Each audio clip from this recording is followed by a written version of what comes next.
Dear students, you are welcome to the second online class. In the previous class, you got the primary knowledge on right form of verbs.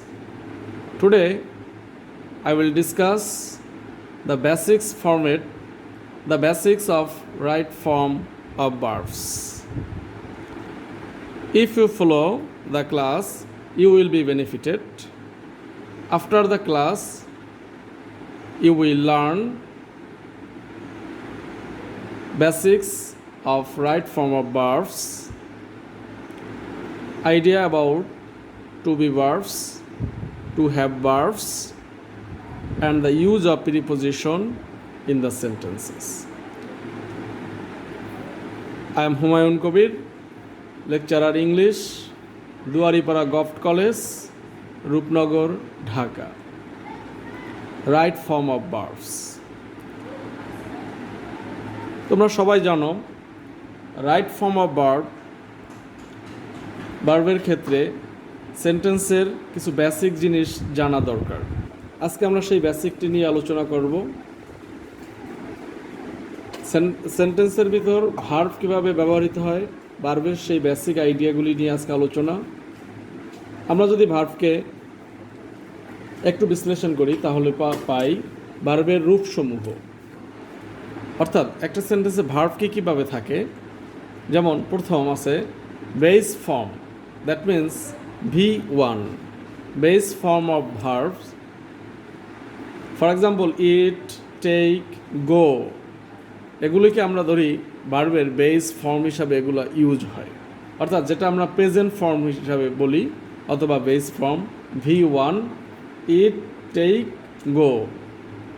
Number 2, past form of the verbs, that means V2, present form ছিল V1, past form V2।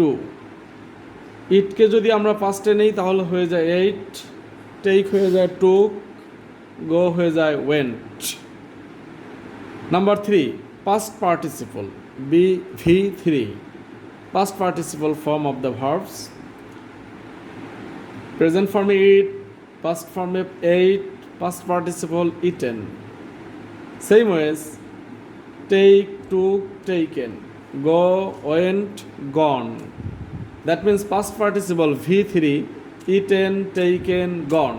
এমনিভাবে অন্যান্য ভার্বেরও ঠিক change হয়ে যাবে, যেটা আমরা যে গ্রামারের যে অংশটা হলো কনজুগেশন অফ ভার্বস। আশা করি তোমরা সেটা দেখে নিবে বা তোমরা অলরেডি জানো অনেকেই। Number 4, s or es form. আমরা আগের ক্লাসে জেনেছি কখন এস বা ইএস ব্যবহৃত হয়। এখানে তারপরে বলা হলো V1 প্লাস এস বা ইএস, অর্থাৎ এস বা ইএস ব্যবহৃত হয় শুধু ভার্বের প্রেজেন্ট ফর্মের সাথে, দ্যাট মিন্স বেস ফর্মের সাথে এস বা ইএস ব্যবহৃত হয়। এখানে যদি ইটকে আমরা দেখি তাহলে ইটের সাথে এস যোগ হলো eats, takes, goes. That means V1 plus s, V1 plus s, V1 plus es, অর্থাৎ এস বা ইএস ব্যবহৃত হয় V1 এর সাথে। এরপরে যেটা বেসিক হিসেবে আমরা এখানে উল্লেখ করেছি সেটা হলো জিরান ফর্ম। ভার্বের আমরা জানি কিছু কিছু ভার্বের সাথে অনেক সময় আমরা আইএনজি রূপ বসতে দেখি, সেখানে V1 প্লাস আইএনজি, অর্থাৎ জিরান হিসাবে যখন সেটা ব্যবহৃত হয়। যেমন ইটের যদি আইএনজি ফর্মেট হয় তাহলে ইটিং, টেকের টেকিং, লাস্টের ইটা উঠে গিয়ে আইএনজি যোগ হলো টেকিং, গোজ হয়ে গেল গোয়িং, অর্থাৎ বেস ফর্মেট ছিল গো, তার সাথে ING format going, জিরান form.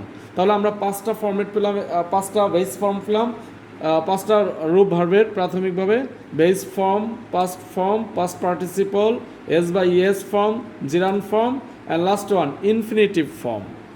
Infinitive form, infinitive হলো ভার্বের পূর্বে শুধু একটি টু এর ব্যবহার, অর্থাৎ 2 প্লাস V1। ইনফিনিটিভ ফর্মেট যখনই আমরা ব্যবহার করতে হবে তখনই ব্যবহৃত হবে 2 প্লাস V1। যেমন এখানে এই 3টা ভার্ব নিয়ে যদি আলোচনা করি তাহলে দাঁড়ায় to eat, to take, to go, to eat, to take, to go. এমনিভাবে যত ভার্ব থাকুক, টু রিটার্ন, টু কাম, সব বেস ফর্মের পূর্বেই টু ব্যবহার করে আমরা ইনফিনিটিভ ফর্মেটে নিব। এগুলো ভার্বের রূপসমূহ। আমরা এখানে 6টা রূপের কথা উল্লেখ করেছি। এরপরে যাই টু বি ভার্বসমূহ। আমরা জানি ভার্বের বিভিন্ন প্রকারভেদ আছে, তার মধ্যে একটি হলো to be verb. To be ভার্বকে কি? Am, is, are, was, were, be, been, being. অর্থাৎ am, is, are, was, were, be, been, being. Maximum time এই ভার্বগুলো অক্সিলারি ভার্বের কাজ করে, অর্থাৎ মেইন ভার্বকে হেল্প করাই হলো এই ভার্বগুলোর কাজ মূলত। কিন্তু কখনো কখনো আবার এরা নিজেরাই প্রিন্সিপাল ভার্ব হিসাবে ব্যবহৃত হয়। ওকে, টু বি ভার্ব সমূহ am, is, are, was, were, be, been, being. এরপরে টু হ্যাভ ভার্ব সমূহ। টু হ্যাভ থেকে ভার্ব আসে তিনটি, হ্যাভ, হ্যাজ, হ্যাড। এখানে তিনটির মধ্যে দুইটি হ্যাড ব্যবহৃত হয় শুধু পাস্ট ফর্মে। যখনই পাস্ট ফর্ম হবে তখন হবে হ্যাড, বাট হ্যাভ, হ্যাজ সবসময় প্রেজেন্ট ফর্মে ব্যবহৃত হবে।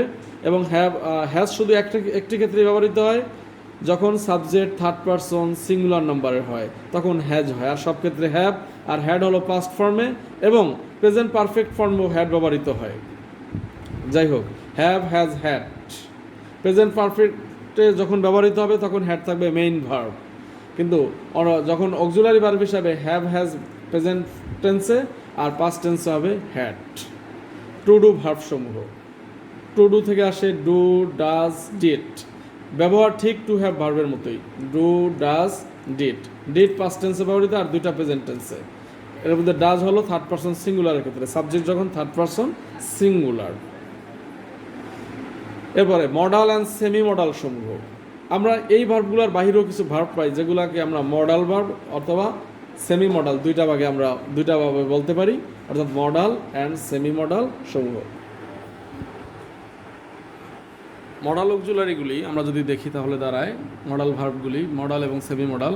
Shall, should, will, would, can, could, may, might, must, need, dare, use to, am to, is to, are to, was to, were to, have to, has to, had to ইত্যাদি।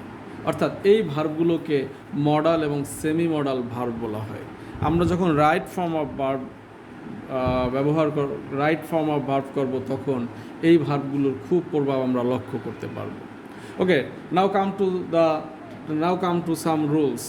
Rule 1, কোনো সেন্টেন্সে modal auxiliary থাকলেই, অর্থাৎ কোনো সেন্টেন্সে যদি আমরা modal auxiliary দেখি তাহলেই আমরা যে ফরম্যাটটা ইউজ করব সেটা হলো মডাল প্লাস V1। অর্থাৎ মডাল অক্সিলারির পরে যদি সরাসরি ভার্ব পড়ে তাহলে সেটা হবে ভার্বের base form, modal plus V1। 2 নম্বরে modal plus V plus V3, modal plus be plus V3। অর্থাৎ মডাল অক্সিলারির পরে যদি বি থাকে তাহলে আমাদের ভার্বের 3 নম্বর রূপটি হবে V3। মডাল প্লাস হ্যাভ যদি থাকে তাহলে একই ফর্মেট আমরা ফ্লোর করব, modal plus have plus V3। অর্থাৎ মডালের পরে যদি বি বা হ্যাভ থাকে তাহলে ভার্বের 3 নম্বর রূপটি ব্যবহৃত হবে V3। Example, you must following the rules of correct behaviors in the society. You must following the rules of correct behaviors in the society. এখানে যদি আমরা লক্ষ্য করি তাহলে দাঁড়ায় সাবজেক্টের পরে মাস্ট আছে। মাস্ট হলো একটি মডাল অক্সিলারি, অর্থাৎ আমরা যে মডাল অক্সিলারি করেছি সেখানে মডাল বা সেমি মডাল সেখানে আমরা মাস্ট পেয়েছি। আমরা জানি যদি মডালের পরেই ভার্ব পড়ে তাহলে ভার্বের বেস ফর্ম হয়, দ্যাট মিন্স ফলোয়িং না হয়ে ভার্বটি হয়ে যাবে flow. You must flow the rules of correct behaviors in the society. You must flow, not flowing or float. সরাসরি ভার্বের verb 1, you must flow the rules of correct behaviors in the society. Next example, it can be solved very easily. এখানে can একটি modal, ক্যানের পরে আছে B. আমরা শিখেছি মডালের 2 নম্বর রুলে modal plus B থাকলে তারপরে ভার্বের 3 নম্বর রূপটি হয়, অর্থাৎ বির পরে সলভ না হয়ে যাবে solved. That means it can be solved very easily, কারণ সাবজেক্টের পরে মডাল আছে, এরপরে আছে বি, এই বির কারণে ভার্বের 3 নম্বর রূপটি ব্যবহৃত হবে। That means it can be solved very easily. Third example, you might have hear the name of Shakespeare. You know, William Shakespeare is the greatest dramatist in the history of English literature. Shakespeare was born in Stratford-upon-Avon. That means লন্ডনের অ্যাবন নদীর তীরে স্ট্রাটফোর্ডে জন্মগ্রহণ করেন William Shakespeare. তোমরা কি সালটি জানো কত সালে? তিনি 23শে জুন 1564 সালে লন্ডনের অ্যাবন নদীর তীরে স্ট্রাটফোর্ড শহরে, ছোট একটি শহর স্ট্রাটফোর্ড, সেখানে জন্মগ্রহণ করেন। Now come to the point, you might have hear the name of Shakespeare. এখানে আছে মাইট, একটি মডাল সেমি মডেলের গ্রুপের ভিতর ছিল। মাইটের পরে আছে হ্যাভ। যেহেতু মাইটের পরে হ্যাভ, তাই আমাদের ভার্বের 3 নম্বর রূপটি হবে হিয়ারের জায়গায় হবে heard. You might have heard the name of Shakespeare. You might have heard the name of Shakespeare. অর্থাৎ 3টা রুলেই আসলো যে মডাল সেমি মডালের পরে সরাসরি ভার্ব পড়লে ভার্বের বেস ফর্ম, যদি এরপরে বি বা হ্যাভ থাকে তাহলে ভার্বের 3 নম্বর রূপটি ব্যবহৃত হয়। আশা করি তোমরা বুঝতে পেরেছো। তোমাদের যদি কোনো কোশ্চেন থাকে এই বিষয়ে তাহলে তোমরা অবশ্যই জানতে চাইবে। এরপরে rule number 2। Rule number 2, to ব্যতীত অন্যান্য প্রিপোজিশনের পরে ভার্বের সাথে আইএনজি যোগ হয়। অর্থাৎ রুল 2 প্রিপোজিশন নিয়ে কথা বলা হয়েছে। এখানে আমরা জানি প্রিপোজিশনের পরে যদি কোনো ভার্ব পড়ে তাহলে ভার্বের সাথে আইএনজি যোগ হবে, কিন্তু একটি প্রিপোজিশন বাদে, সেটা হলো টু, TO2। টু ব্যতীত অন্যান্য সকল প্রিপোজিশনের পরে ভার্বের সাথে আইএনজি যোগ হয়, অর্থাৎ 2 + V1।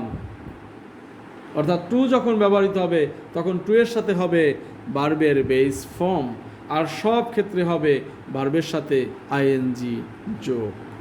For example, I went to the New Market for buying a shirt. আমরা যদি এটি ঘুরিয়ে বলি তাহলে তারা এরকম, for buying a shirt I went to the New Market. For buying a shirt, আমরা জানি ফর একটি প্রিপোজিশন, সেজন্য বাই ভার্বটি বাই না থেকে আইএনজি যোগ হয়েছে, কারণ বাইয়ের আগে আছে ফর, আর ফরের পরে বাই থাকাতে বাইয়ের সাথে আইএনজি ফরমেট দাঁড়ালো। For buying a shirt I went to the New Market, অথবা I went to the New Market for buying a shirt. Next example, John went to the stadium to enjoy the game. John went to the stadium to enjoy the game. আমরা জানি two এর পরে ভার্বের base form বসে B1, ঠিক এখানে two এর পরে এনজয় বসে গেছে, নট এনজয়েড, নট এনজয়িং, অন্য কোনো ফরম্যাট নয়, সরাসরি enjoy, two enjoy the game.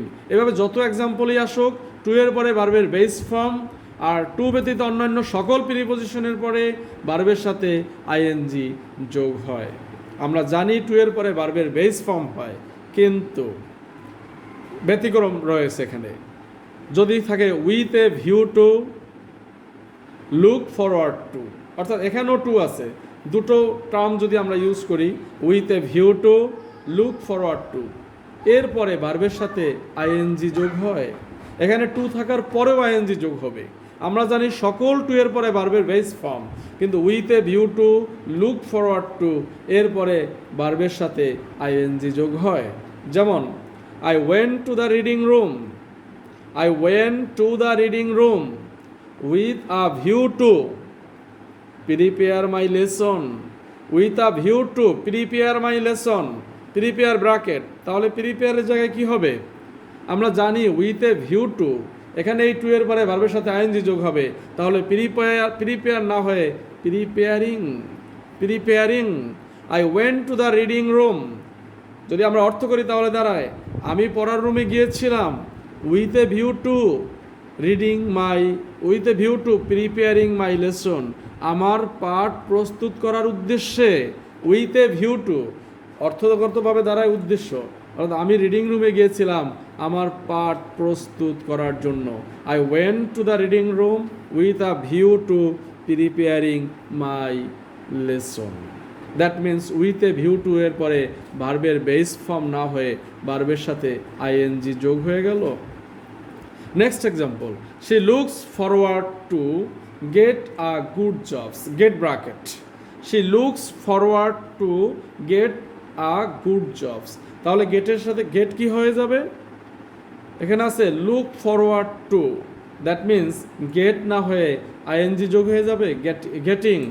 She looks forward to getting a good jobs, that means with a view to এবং লুক ফরওয়ার্ড টু এর পরে ভার্বের বেস ফর্ম না হয়ে ভার্বের সাথে আইএনজি যোগ হয়ে যায়। দ্যাট মিন্স টু ব্যতীত অন্যান্য প্রিপজিশনের ক্ষেত্রে ভার্বের আইএনজি যোগ হয়, কিন্তু টু এর পরও আইএনজি যোগ হয় যদি থাকে উইথ এ ভিউ টু এবং লুক ফরওয়ার্ড টু। আশা করি বুঝতে অসুবিধা হবে না। তারপরও কারো কোনো কোশ্চেন থাকলে অবশ্যই সেই কোশ্চেনটি করবে। Rule three number 1, two do verb plus verb 1, that means to do ভার্বের পরে সবসময় ভার্বের বেস ফর্ম বসে। টু ডু ভার্বের পরে ভার্বের বেস ফর্ম বসে। ঠিক একইভাবে টু হ্যাভ ভার্বের পরে ভার্ব 3 বসে, অর্থাৎ ভার্বের 3 নম্বর সূত্রটি বসে। আমরা যদি এখানে বিশ্লেষণ করি তাহলে দাঁড়ায় টু ডু ভার্বকে আমরা আগেই জেনেছি, টু ডু ভার্ব থেকে আসে ডু, ডাজ, ডিড, এরপরে অবশ্যই ভার্বের base form that means verb 1। এবং টু হ্যাভ ভার্ব বলতে আমরা জানি হ্যাভ, হ্যাজ, হ্যাড, 3টি ভার্ব, এরপরে অবশ্যই V3 দ্যাট মিন্স ভার্বের 3 নাম্বার ফরম্যাটটি এখানে বসবে। অর্থাৎ টু ডু ভার্বের পরে বেস ফর্ম, টু হ্যাভ ভার্বের পরে verb 3। For example, I do not know the reason of his failure. I do not know the reason of his failure. No bracket. এখন এখানে তাহলে কি দাঁড়াবে, কি হবে? আমরা জানি টু ডু ভার্বের পরে base form, two do verb হলো ডু, এরপরে বেস ফর্ম, নো এর বেস ফর্ম নো নিজেই, অর্থাৎ এখানে কোনো চেঞ্জ হবে না, নোই হবে। I do not know the reason of his failure. Next example, have you ever been to Cox's Bazar? Have you ever been to Cox's Bazar? Two have verb আছে, আমরা জানি টু হ্যাভ ভার্ব থাকলে ভার্বের 3 নম্বর সূত্রটি বসে, এখানে B না হয়ে যাবে been. Have you ever been to Cox's Bazar, যদি have you ever been to Cox's Bazar that means have ভার্বের পরে ভার্বের সাথে বি না হয়ে ভার্বের বিন রূপটি হয়ে গেল, অর্থাৎ ভার্ব 3। অর্থাৎ রুল 3তে আমরা যেটা পেলাম সেটা হলো কোথাও টু ডু ভার্বের পরে ভার্বের বেস ফর্ম এবং টু হ্যাভ ভার্বের পরে ভার্বের 3 নাম্বার রূপটি বসবে। এভাবে যত example, I do not know the reason of his failure, you do not know the reason of his failure, he does not know the reason of his failure, অসংখ্য example যেভাবে হোক। Karim doesn't know the reason of his failure. ঠিক আছে, have you ever been to Cox's Bazar? Has Rahim gone to Cox's বাজার? ঠিক একইভাবে ভার্বের 3 number রূপটি ব্যবহৃত হবে। প্রিয় শিক্ষার্থীরা, আজকের রুলগুলির উপর তোমরা 20টি এক্সাম্পল আগামী ক্লাসে লিখবা এবং তোমরা বাসায় প্র্যাকটিস করবা। কারো যদি কোনো সমস্যা থাকে তোমরা অবশ্যই সেই সমস্যাগুলোকে তোমরা জানতে চেষ্টা করবা এবং তোমরা যে কোশ্চেন করবা অবশ্যই সেই কোশ্চেনের অ্যান্সার দেওয়ার চেষ্টা করা হবে। তোমাদের সবাই ধৈর্য ধরে ক্লাস করার জন্য তোমাদের সবাইকে আবারও ধন্যবাদ। তোমরা সবাই ভালো থাকবে, আবার দেখা হবে নেক্সট কোনো একদিন। আল্লাহ হাফেজ।